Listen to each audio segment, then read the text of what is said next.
Governo lança medidas que reduzem salário mínimo e prejudicam trabalhadores. Na semana passada, o Ministério da Economia atualizou a projeção para o Índice Nacional de Preços ao Consumidor em 2022, utilizado para a correção do salário mínimo.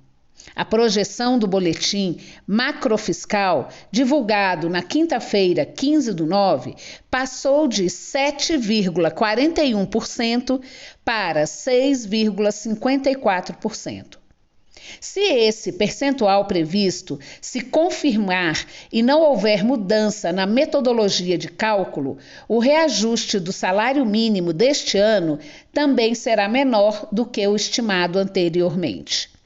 A notícia divulgada pela mídia informa que, na semana anterior, o governo Jair Bolsonaro enviou a proposta de orçamento de 2023, contemplando R$ 1.302 para o salário mínimo, valor que considera apenas a variação da inflação neste ano, antes estimada em 7,41%.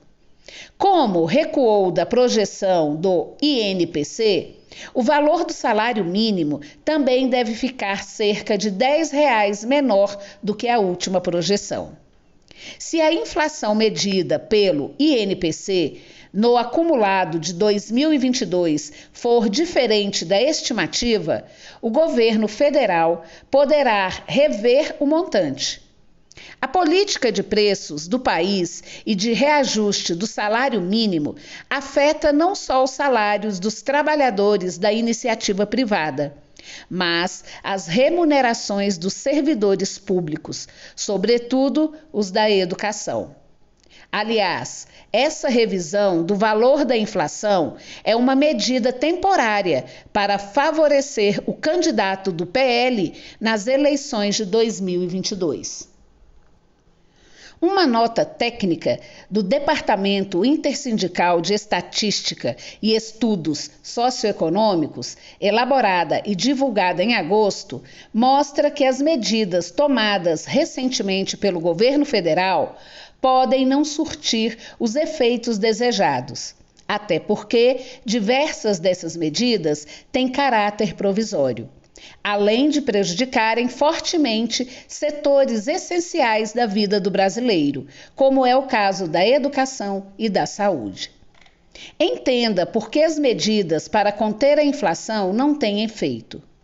A NT do DIEESE traz elementos para entender o impacto das últimas medidas adotadas pelo governo Bolsonaro para conter a inflação crescente nos preços das coisas, como, por exemplo, a Lei Complementar 194, de agosto de 2022, que promove mudanças no Código Tributário Nacional e na Lei Candir, para diminuir a carga tributária sobre os preços de combustíveis, energia elétrica, comunicações e transporte coletivo. E nas leis complementares 192, que altera alíquotas do PIS/PASEP, CONFINS e CID para os combustíveis, e 159. Confira a NT no final deste texto. Embora essas leis tenham sido criadas para conter a inflação, o DIEESE, no entanto, mostra que, desde setembro de 2021, a inflação no Brasil vem se situando acima de 10% no acumulado de 12 meses. No documento, o departamento aponta as diversas causas dessa alta exorbitante da inflação e como tudo isso afeta sobre setores fundamentais da vida brasileira, piorando a vida dos trabalhadores. O problema é a política de preço de paridade de importação.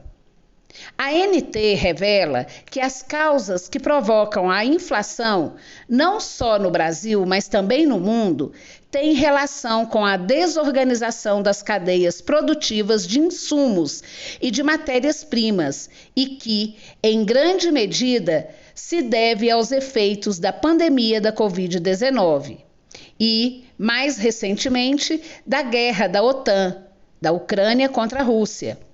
No entanto, a inflação brasileira é motivada fundamentalmente por outras questões de natureza doméstica. Dentre as mais impactantes, a gente pode citar os aumentos sucessivos e recorrentes nos preços de combustíveis, que ocorrem por causa da política de preços adotada ainda no governo Michel Temer, após o golpe de Estado de 2016, e continuada por Jair Bolsonaro, que tem privatizado de forma fatiada a maior empresa de energia do país, a Petrobras.